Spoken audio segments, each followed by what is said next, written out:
going to play the bongos. We're rocking and rolling, folks. It's 7:08. Top of the morning to you. Hope you're well out there. Get up, get out of bed. You don't want to miss our next special guest, of course. We've been teasing you all morning, of course, and we even told you about it yesterday.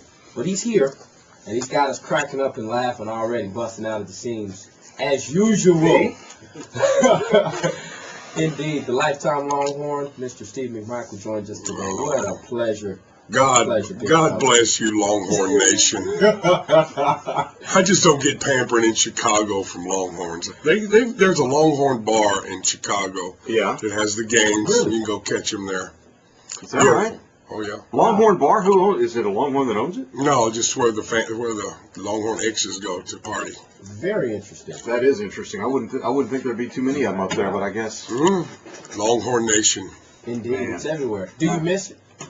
Did it just feel good to get back here? I'm pretty sure you. Oh, my agent Dave Bales and myself went by and I got my first breakfast taco. They don't have those up there. Oh man, a Tex-Mex. That's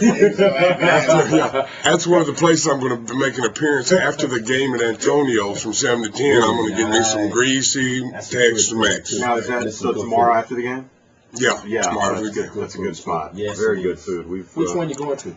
Antonio's, where's it at? Antonio's north. I-35 between 183. Oh, I-35 between 183. Let's get Antonio's north on Put that on. There we go. You're on now. Go ahead, David. Antonio's north, access road 183 and 290. Good friend of mine, John Cortez, owns it. Drew Womack's playing tomorrow night. I think he's Leanne Womack's son. Is that right? Grammy winner guy, yeah. So it's gonna be a heck of a night. He's got me on a whirlwind here, man. I got a few more things to do on the radio today. I've got Chinatown tonight. Tour. Wow. And then Antone's after that. You got to get a little bit of Antone. Yeah, you got to go do that. John Cortez is still running around? Yeah, John's been there for, I think about 25 years. Old Austin family, I was born and raised here in Austin. And it's just good to see the old Austin. If he's listening, he's just a quivering right now. Oh, he's so happy. He's not up at this. He's kind of worried. Oh. Tonight we got Chinatown down on 5th Street with Lawrence Sampleton from 5:30 to 10. We love Lawrence. Yes, he's a great former sideline reporter for the Longhorn Network. He's wonderful. And then we got Antone's after that. Tomorrow, Steve and Earl are going to be down at the Co-op. Oh, yeah, before the game, the Co-op. Bam Bam and the Tyler Rose. Oh, nice. Sound like a Japanese monster movie. Come on down and sing it. Steve McMichael joining us here on AM 1300 The Jump. We now first of all, let's get settled with the nicknames here, because I've heard in the past people refer to you as Mongo, and some refer to you as Bam Bam. Now, which do you answer to both? Is one of them correct and one isn't? Set us straight on the nicknames here. Bam Bam was given to me by Steve Campbell, one of Earl Campbell's little twin brothers. Very good. Yeah. Oh yeah, you're good. He saw me, hitting guys over the head with the club of my fist, like a little Flintstones character. Of course. Yeah. Barney Rubble's son. The guys up in Chicago didn't know anything about that. And when I got up to practice and was clubbing people like that, the movie Blazing Saddles was just out, and the character in there that knocks out the mayor's horse. Alex Karras, right? For having the audacity to tell him he couldn't park his bull there. Yeah. That was when I was young and immediate. Yeah. Now I'm a little softer. We were talking about my little baby girl, weren't we? Good. Yeah. What about Ming? Where'd Ming come from? Ming was after the maturation of a young player into an old player, I started bashing in heads with my vocabulary and how I spoke to people in the locker room, because I was pretty rough on them. I heard y'all talking. I heard y'all talking about Tony Romo here driving in. Boy, I'd have had a few words to say to him if he was on my team. You know what? But I want to talk about that, because here it is. You've won a Super Bowl championship, and I talk about this all the time. When you won that Super Bowl, I'm pretty sure there were guys in that locker room. They self-policed themselves. There were a bunch of leaders, but there were guys that led themselves. And I really do personally believe that Tony Romo, he doesn't have a guy like you that will walk up to him and set him straight. And I've said in a couple NFL locker rooms, and when you have players that do that, the head coach doesn't have to. But when you don't have a head coach that can, like a Wade Phillips, it really does prove to be a weakness for your team. Every Dallas Cowboy fan should have realized when he had that off weekend, he went down to Cabo with Jessica, that his mind ain't on it. Yeah. Everybody was hoping, Jessica's gone now. Tony's going to settle down, and 3 picks later, he ain't over it, is he? No, that's exactly right. And I'm with you on that. Now, this is a guy that said he's not that far removed from the field. But you notice what he said, though. You notice what he said. He said he would pull Tony Romo to the side. Tony Romo doesn't have anybody like that in the locker room. Well, that's another problem. And I really do think that. And the one guy that would do it was T.O. And he's gone. You guys had nothing but leaders on the Bears team, right? Yeah. We had characters with character, and if you wanted to act up and self-promote, you better do it as a whole team, not just a single individual. You know, because we cut the Super Bowl shuffle. Remember? That was so nice. I did not do it. I was mad at him. You know, I'm more along the lines of superstitious. Yeah. And you don't brag about something before the fact.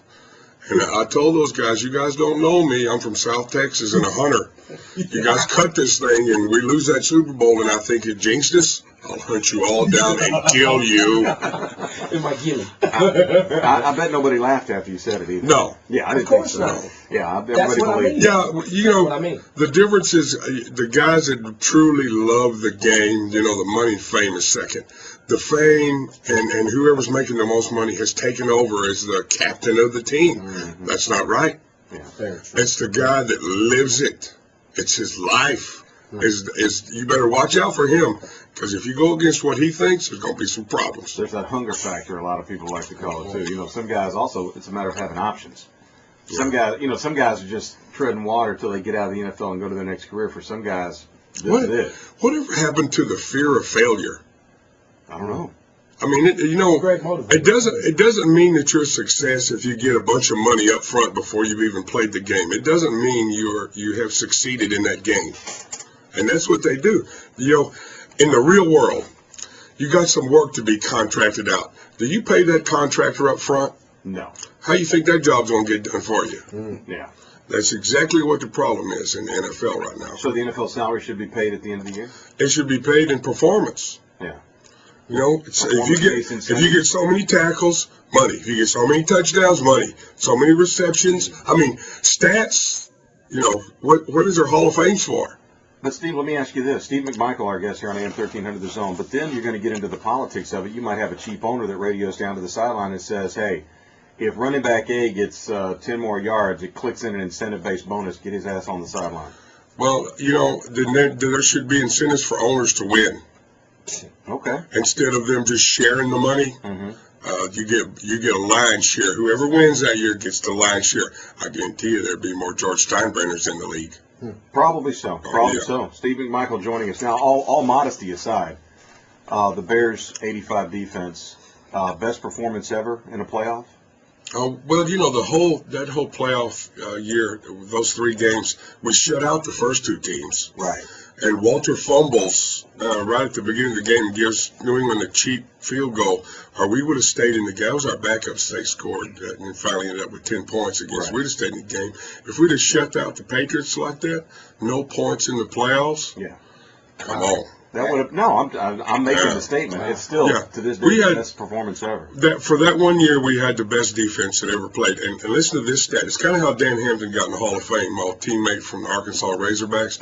And boy, don't you know I let him have it, beat him every year. Yeah. We didn't lose to the Razorbacks when he was on that team. Oh, and Singletary too. We didn't have a Baylor from.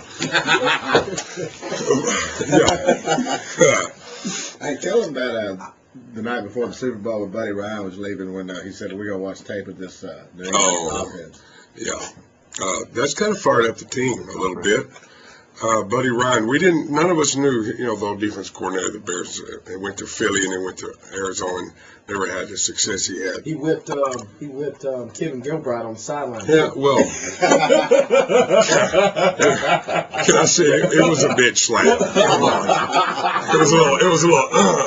It was a baseball fight. That's what that was. Yeah. Yeah. But anyway, none of us knew he was leaving for Philly, and it's kind of what our defense was never number 1 again. Yeah. Because he knew how to attack and bring our front 7. It was all pros. That's what I was going to say about our defense. From 80 to 90, in every defensive category, we were number 1. Yeah.